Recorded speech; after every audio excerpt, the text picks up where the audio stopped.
Hola, buenas. Soy Carlos. Bienvenidos de nuevo a este canal, El Rincón del Tejo.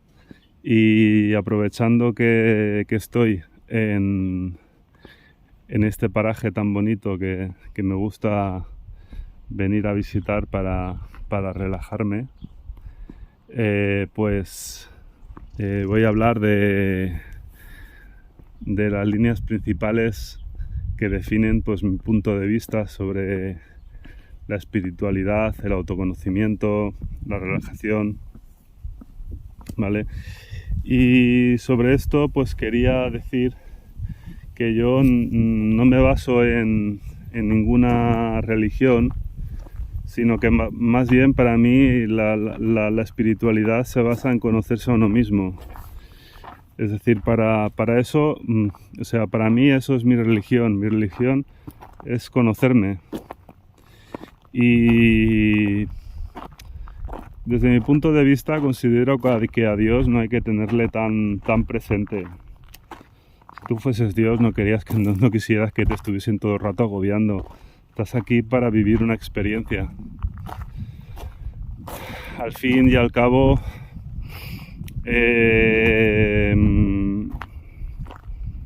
cuando uno se adentra en la espiritualidad,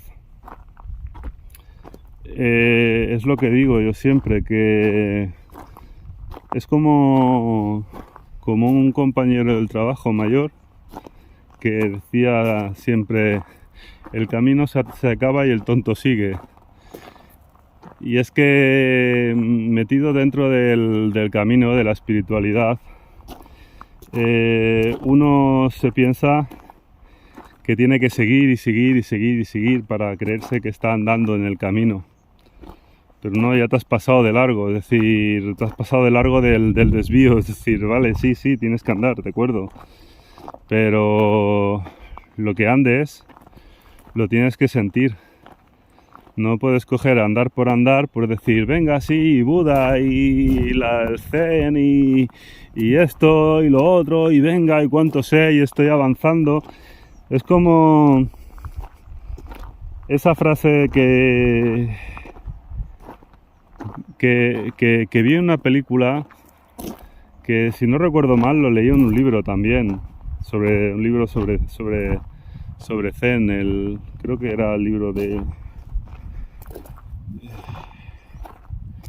Maestro Lin Chi, creo que sí, no sé.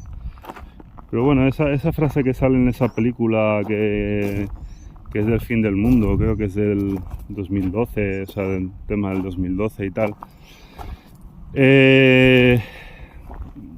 se basa en una frase de este libro, si no recuerdo mal. Tampoco es un libro, he leído de mejores. Pues que iba un alumno a visitar a un maestro Zen y el alumno le decía: sí, porque Buda, porque no sé qué, no sé cuántos, porque la espiritualidad, porque esto, porque trabajar contra el ego, porque no sé qué, porque Buda era no sé cuántos, porque... Y entonces el maestro empezó a llenar una taza de té con la tetera ahí, iba llenando, y hasta que el punto que la taza empezó a desbordar y el té se salía fuera de la taza, y ese que quería ser su alumno, que fue ahí a explicarle cuánto sabía, le dijo: pero maestro, ¿no ve que se está desbordando el té? Y le dijo: ajá, como tu mente.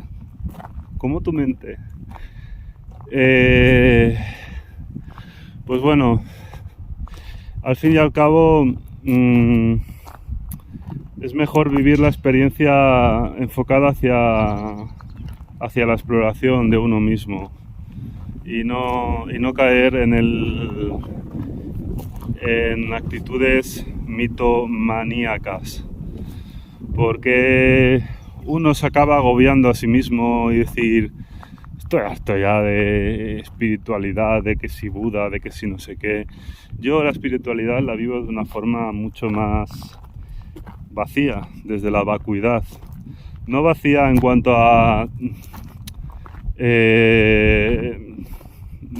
como no hacer nada, no, es que precisamente desde el lado oriental, que es el que a mí más me da de beber, sobre todo desde el lado del Tao, que es la filosofía que yo más he estudiado, se busca la vacuidad, el vacío.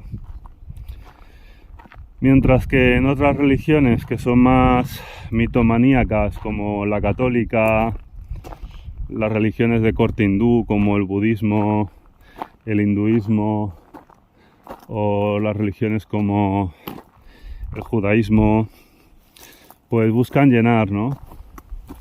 Son como dos formas diferentes de enfocar la espiritualidad, pero yo considero más correcto vaciar que llenar. Fijaros hasta qué punto el Tao es vacuo, que es que se la ha llegado a describir como la religión que no es una religión y la filosofía que no es una filosofía. ¿Y eso por qué es? Pues bueno, esto es porque en el Tao no se habla de Dios, porque es que simplemente se centra la atención en parábolas que son como un dedo señalando a la luna, una expresión que se suele decir mucho, que dicen: no mires el dedo, mira la luna. Es decir, en el Tao no te dan un mapa, te dan una brújula. ¿Por qué? Pues porque las religiones que te llenan la cabeza te dan un mapa, te dicen cómo te tienes que comportar. No me digas cómo me tengo que comportar. No, por Dios, quiero ser yo mismo. Ahí está. Tienes que ser tú mismo.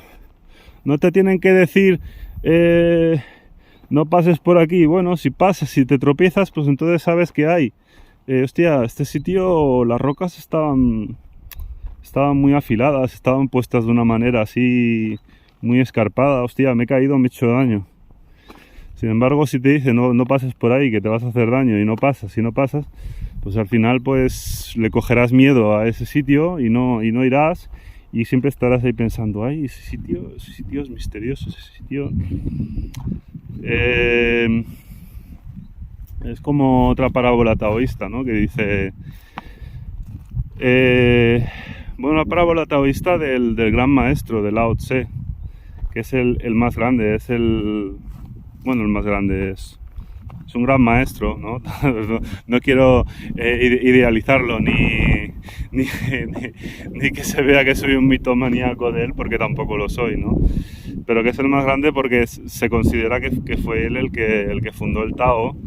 Otros dicen que fue el Lao Tse junto al emperador amarillo, y otros dicen que simplemente era una forma de vida, una forma de hacer en la China tradicional.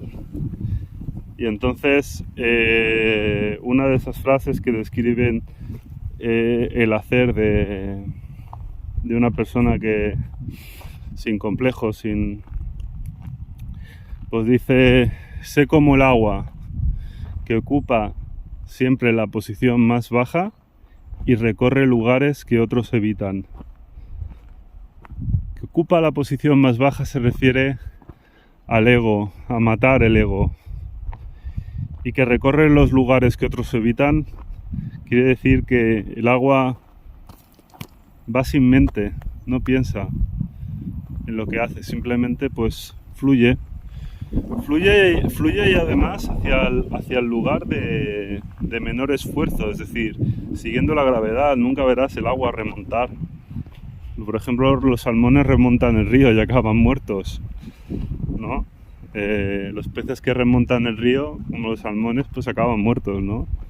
Sin embargo, pues hay que ir siempre, fluir en el sentido, ¿no? Y no ir en contra. En este sentido, pues también darte cuenta de que caer en la mitomanía es una forma en que uno se carga la mente y a lo mejor, sin darse cuenta, pues está está haciendo algo incluso que le acaba agobiando y todo, porque acaba siendo muy pesado todo esto si te lo tomas desde un punto de vista mitomaníaco. Y nada, pues por ejemplo, la única mención que se hace a Dios en el Tao, para que veáis lo escueto que es, que el Tao en ningún momento te quiere hablar de dioses ni de nada. De hecho, el Tao te dice que no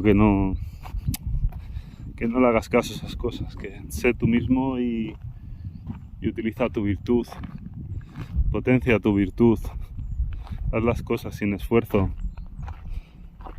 Pues bueno, otra cosa, pues cuando habla de Dios lo hace muy de refilón y de una forma muy misteriosa. No me acuerdo ahora de memoria, hace mucho tiempo que lo leí, pero viene a decir algo así. Dice, si lo persigues, no tiene espalda. Si lo enfrentas, no tiene rostro. Si lo quieres coger, se te escapa de las manos. Lleva ahí desde el principio.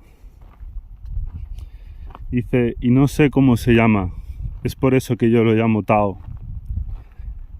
Sin duda se refiere a Dios, pero lo trato de esta forma misteriosa, porque de hecho Dios es un misterio. Es decir, ¿quién ha conocido a Dios en persona para poder decir Dios esto, Dios lo otro? Entonces, digamos que el tratamiento que hacen de Dios es un tratamiento que a mí pues, me parece muy correcto.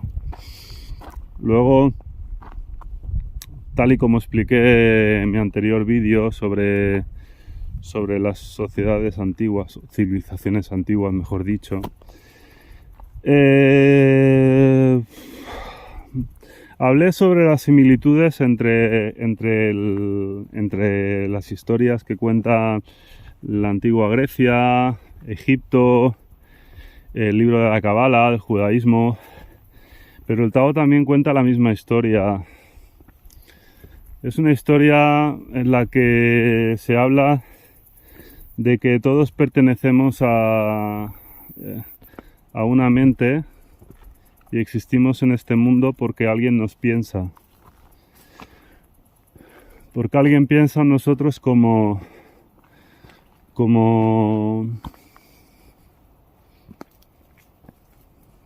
el guionista que piensa en cómo va a desarrollar una película, ¿no? Y entonces piensa en los personajes, piensa en cómo les va a dar vida, piensa, pues, ¿y por qué? ¿Y por qué Dios, o digámosle, el todo, piensa en nosotros? Se dice que cuando a Hermes Trismegisto le preguntaron el por qué, Hermes Trismegisto hablé del otro día en base al Kybalión, el libro más revelador que existe, pienso yo, uno de los libros más reveladores. Espera que estoy orientándome, estoy en medio de la montaña. Pues dicen que él apretó sus labios y no contestó a esa respuesta. Yo creo que es bastante lógico el por qué. Creo que es una forma de meditación, ¿no? Una forma de meditación, porque si bien nosotros somos personas, somos parte de su pensamiento. Entonces, él nos atrae hacia su centro, hacia su seno, a través del lenguaje del corazón, que es la sensibilidad de la persona. Entonces, lo que sucede es que hay como una lucha, ¿no?, entre la luz y la oscuridad.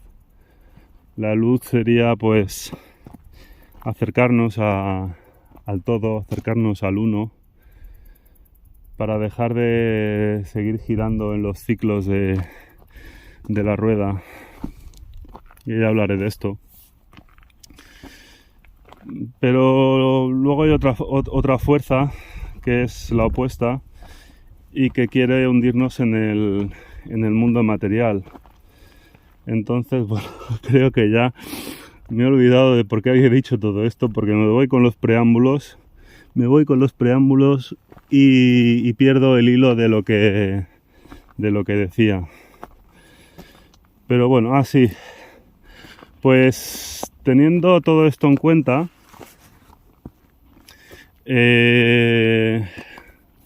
Lao Tse dijo, pues, el 1 engendró al 2, el 2 engendró al 3 y el 3 engendró a las 10.000 especies, todas ellas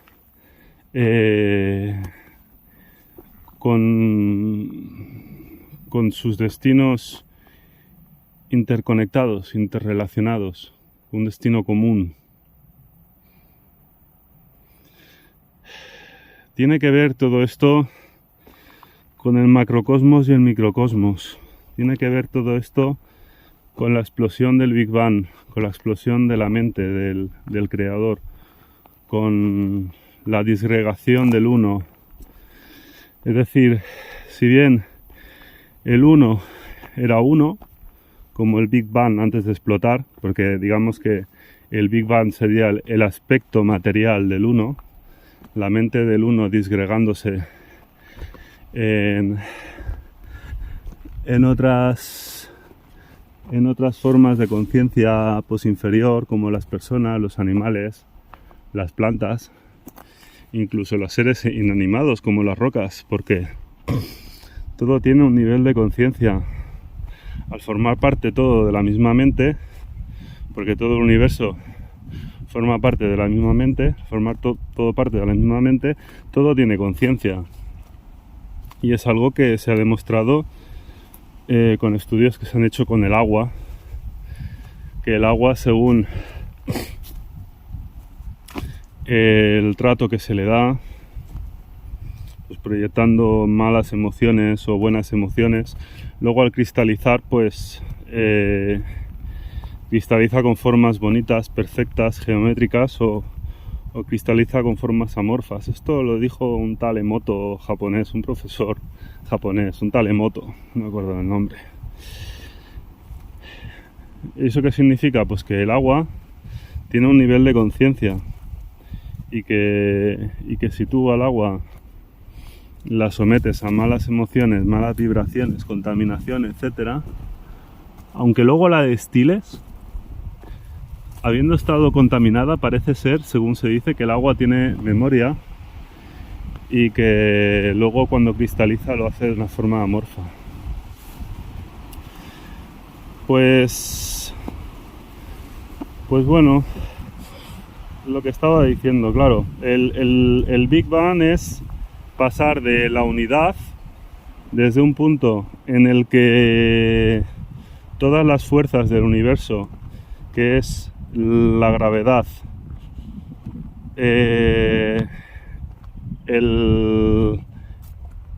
magnetismo, la gravedad, el magnetismo, la fuerza nuclear fuerte, que es lo que aglutina los protones para formar el núcleo de un átomo, y la fuerza nuclear débil, que es cuando se rompe ese átomo, por ejemplo en una central nuclear, se genera lo que es la radiación nuclear. Esa radiación es debido a la fuerza nuclear débil. He dicho la gravedad, el magnetismo y la fuerza nuclear fuerte, la fuerza nuclear débil. No sé si el electromagnetismo es otra, pero bueno, da igual. Que en el inicio todas las fuerzas estaban concentradas, todas las fuerzas, toda la materia, todas las fuerzas de la naturaleza estaban concentradas en un punto infinitamente pequeño. Y el universo estaba vacío. Eso representa a la mente del todo en un estado primigenio, cuando toda la mente del todo estaba en su centro. Sin embargo, pues cuando el Big Bang sucede y explosiona, digamos que el todo sigue manteniendo su centro, pero partes de su mente se disgregan, formando la materia que dará lugar a astros y demás. Entonces,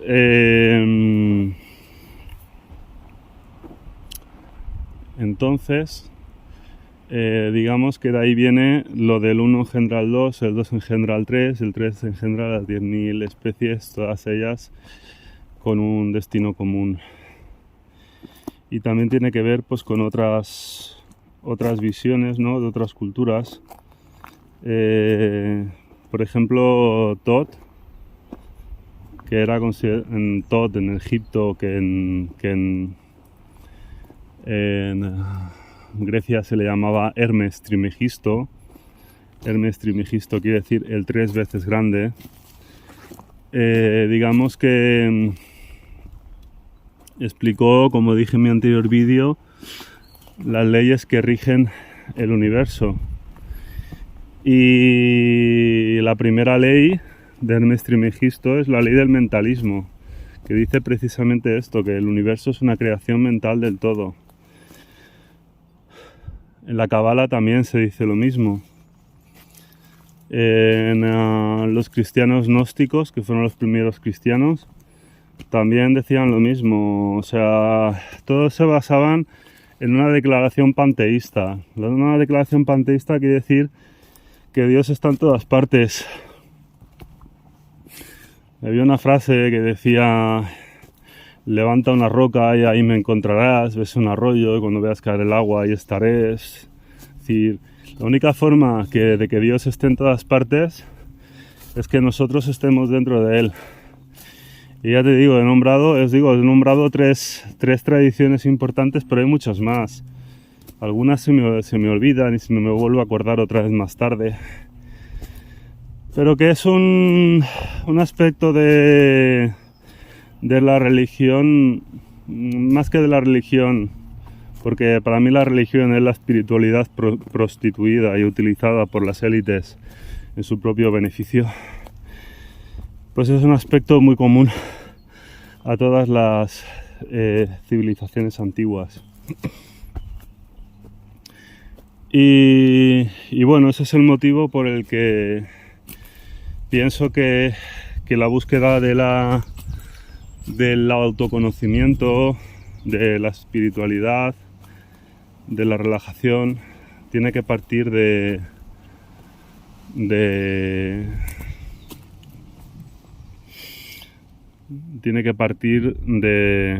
trabajar sobre uno mismo y dejarse de mitos y de historias. Porque, por ejemplo, una cosa muy curiosa es que Jesucristo, cuando murió, la Biblia se escribió 3 siglos más tarde. ¿Qué transmisión oral aguanta 3 siglos? Con tanto lujo de detalles, no sé. Si Jesucristo existió como un hombre ilustre que intentó transmitir lo mejor que sabía, transmitir lo mejor que pudo lo que sabía. Y luego, alrededor de estos grandes iluminados, poniendo en duda de que haya existido o no haya existido, porque digo que se escribió todo 3 siglos después de su muerte. Pues bueno, lo que decía, alrededor de estos grandes iluminados, como pudiera ser Jesucristo,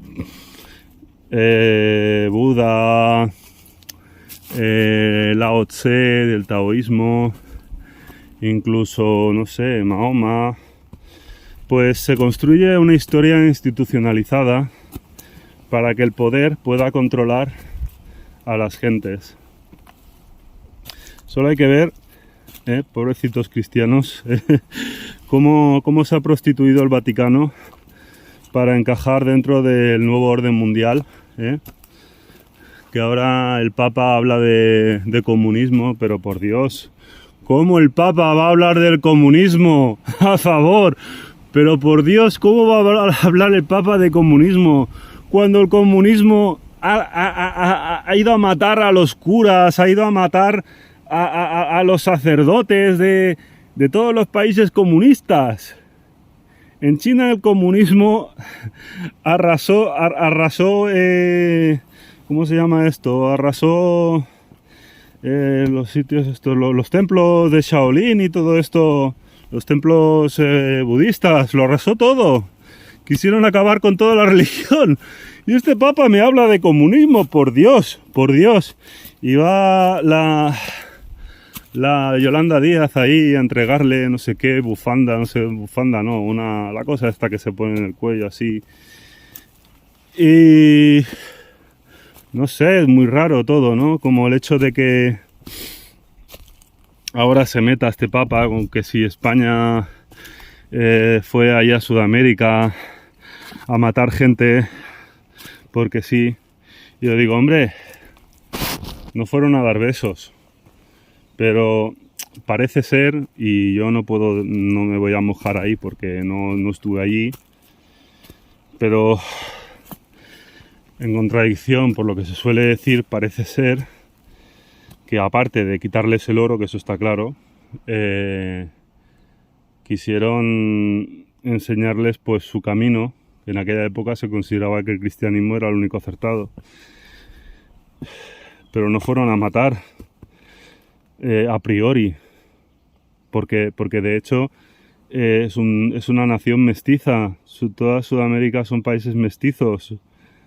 Vete a América del Norte a ver cuántos indios quedan, y la mayoría viven ahí aislados en sus poblados indios y tal, porque los ingleses se consideraban pues de una raza superior y no se podían mezclar con esa gente y había que quitarlos del medio para que no estorbasen, ¿no? Sin embargo, cuando se hablan de asesinatos coloniales siempre se habla de España, pero no se habla de Estados Unidos, y eso es porque el English establishment pues siempre ha estado ahí pues intentando torpedear España.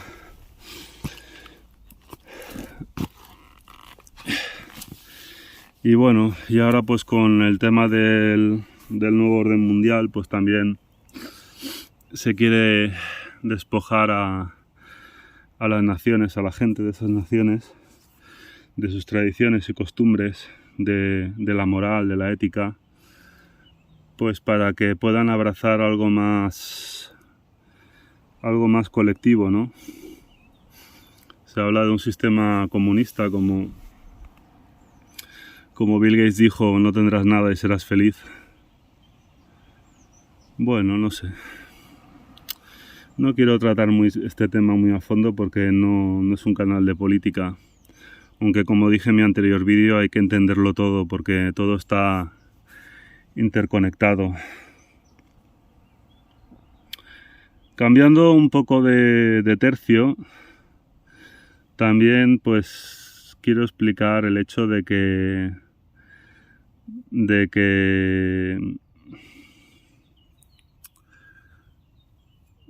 creo que he hablado de ello en mi anterior vídeo,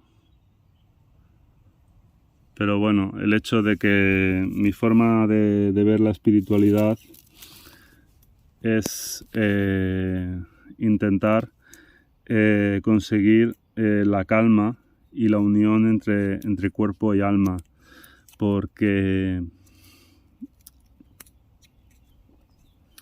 el cuerpo acaba lleno de tensiones e incluso con problemas en los huesos como las cervicales, la espalda, la ciática, y todo eso tiene que ver. Tengo un poco de mocos, pero no tengo aquello que sabéis.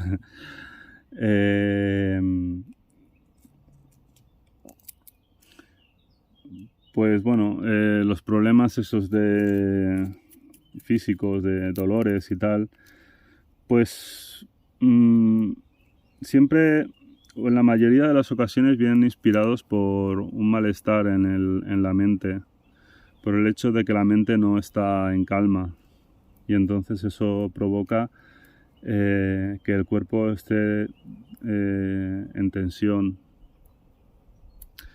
porque si la mente no está en calma, de una forma muy concreta, cada tipo de problema se refleja en una tensión diferente en el cuerpo. Entonces, si tú puedes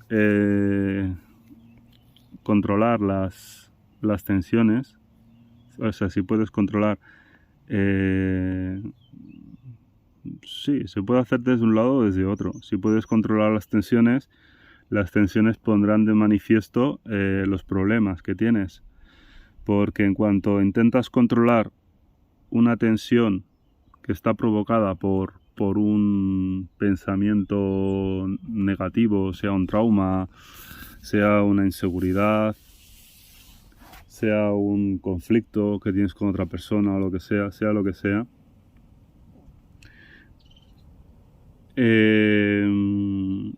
siempre se va a poner de manifiesto de una forma muy sutil, y si estás dispuesto a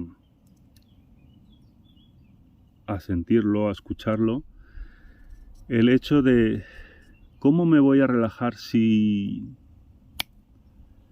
Y uno no quiere relajarse porque quiere justificar su estado de tensión. Entonces, tú cuando relajas una tensión concreta, se manifiesta el problema que lo creo,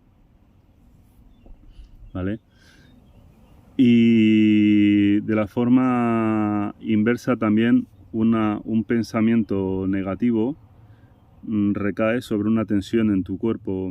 No obstante, en ese sentido, que tú puedas disolver ese pensamiento no implica que esa tensión se vaya a diluir, sino es que trabajas sobre ella, porque aunque tú consigas mantener la mente en calma, el cuerpo retroalimenta la mente y la mente retroalimenta al cuerpo. Es decir, hay una interconexión, una relación entre uno y otro, y esa relación hace que se refuercen el uno al otro. Por lo tanto, se tienen que atacar en conjunto.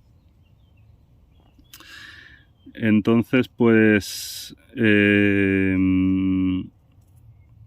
todo este tema de los pensamientos recurrentes tiene que ver muchas veces con traumas antiguos, ¿no? Por ejemplo, Sigmund Freud desarrolló una analogía en la que le decía a sus alumnos, le explicaba a sus alumnos una situación en la que él era el profesor de una clase y había un par de alumnos que le molestaban y que no le dejaban dar clase. Entonces él le dice a esos dos alumnos que le están molestando que abandonen la clase, que se vayan al pasillo.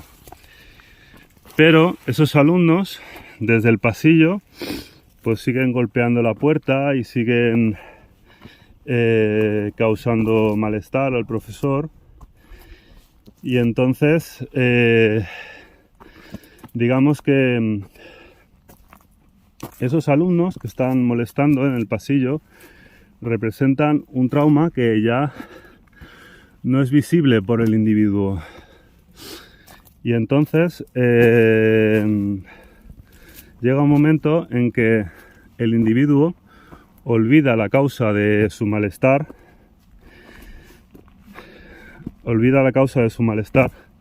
aunque ese malestar pues le sigue condicionando y le sigue haciendo mal. Y bueno, esa es la explicación que da de qué es un trauma. Un trauma es algo que has apartado de tu subconsciente para que no te haga daño, pero de una forma oculta, sin que tú lo puedas ver, sin que tú no puedas recordarlo, más que no puedas recordarlo, no quieras recordarlo, eso te sigue golpeando. Entonces, si bien Sigmund Freud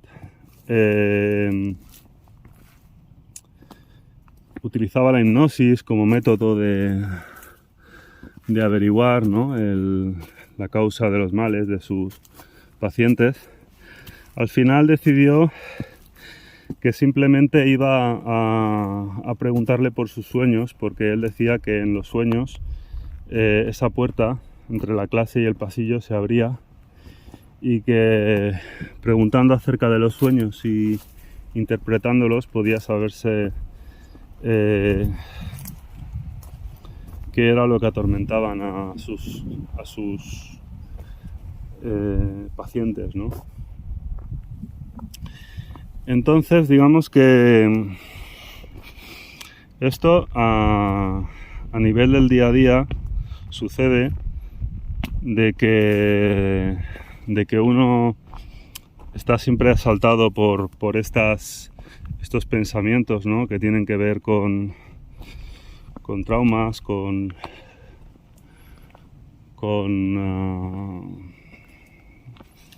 problemas, con rencillas, con todo este tipo de asuntos. Y claro, resulta que este tipo de pensamientos están en el subconsciente y están allí como un ruido que tú no eres en muchos casos capaz de interpretar, porque cuando esa idea golpea para pasar el límite entre el subconsciente y el consciente, tú la vuelves a empujar hacia abajo. Entonces solamente escuchas ruido. Realmente ni siquiera llegas a articular, a escuchar el problema en sí, en su forma completa, porque antes de que ello suceda tú lo empujas otra vez para abajo, ¿no? Y eso es porque el dolor es algo a lo que no nos queremos enfrentar. Y bueno, yo en este aspecto, pues hace mucho tiempo cuando me fui a vivir solo, resulta que bueno, que yo pues venía arrastrando ciertos problemas, ciertos traumas y tal, porque los padres pues no siempre actúan de la forma más correcta. Muchos pues vienen ya con problemas preexistentes de su propia infancia. Hay males que se heredan, que pasan de padres a hijos, y hasta que no llega alguien en la línea de descendencia que es capaz de cortar con eso, pues sigue pasándose de generación en generación. Por eso es tan importante ser consciente de lo que haces, ser consciente de cuando haces un mal, que muchas veces se hace un mal sin saberlo, y cuando se hace un mal muchas veces, como tampoco se quiere reconocer que uno es una persona pues de una forma de actuar anómala, por decirlo así, lo que se hace es, en muchas ocasiones, decir, sí, yo he hecho esto, pero he hecho esto por aquello. O sí, yo he hecho esto, pero es que él se lo merece. No, esto no es así. Una mierda no tapa otra mierda. Es decir, no, una mierda en ningún caso tapa otra mierda. Uno, ante todo, ha de ser justo y ha de ser bondadoso, porque el bien que haces a los demás te lo estás haciendo a ti mismo, y el mal que haces a los demás te lo estás haciendo a ti mismo. Es como la figura esta de los tres monos, el El mono que se tapa los ojos, el mono que se tapa los oídos y el mono que se tapa la boca. Desde un punto de vista occidental tan básico, chabacano, mundano y tal, la gente piensa cuando ve eso, oh, eso quiere decir ver, oír, escuchar y ya está, y ver, oír, escuchar y me voy, no quiero problemas. No. La mentalidad oriental no es tan básica, tan chabacana como la oriental, o sea, como la occidental. ¿Qué significa, pues, esa representación? Pues esa representación, lo que significa en verdad, es que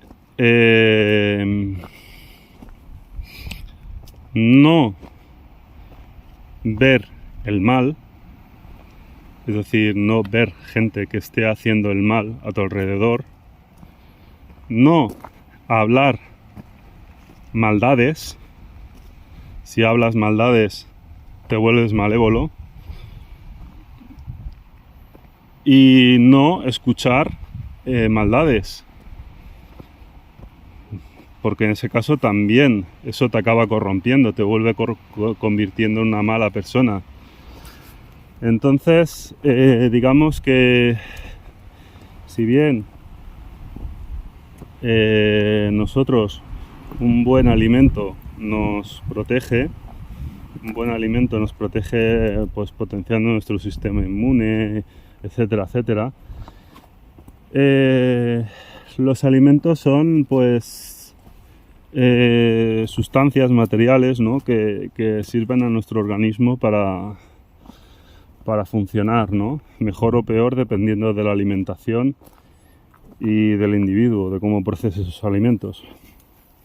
Pues bien, la mente es algo parecido, es decir, lo que ves, lo que oyes y lo que dices es un alimento bueno para tu mente o es un alimento emponzoñado, un alimento venenoso.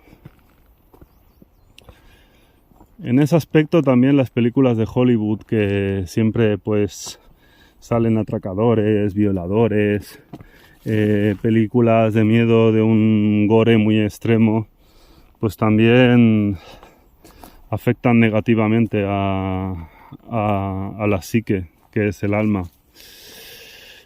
Entonces, pues es importante intentar, pues, hacer el bien, como se suele decir, hacer el bien sin mirar a quién, ¿vale? Y bueno, este vídeo ya se está haciendo muy largo. En otro vídeo ya hablaré de técnicas de relajación, una técnica que descubrí yo y que ha sido como una llave que ha abierto una puerta, algo increíble. Entonces, pues en mi próximo vídeo seguramente hable de esto. Y ya bueno, por ahora corto, que se está haciendo demasiado largo y pienso que los vídeos largos se hacen pesados y la gente pues no los ve luego. Bueno, pues ya me despido y espero que estéis allí en nuevos vídeos. Muchas gracias por llegar hasta el final, los que hayáis llegado, y espero pues vuestro like y que compartáis para que este canal crezca, ¿vale? Pues nada, un abrazo y hasta la próxima.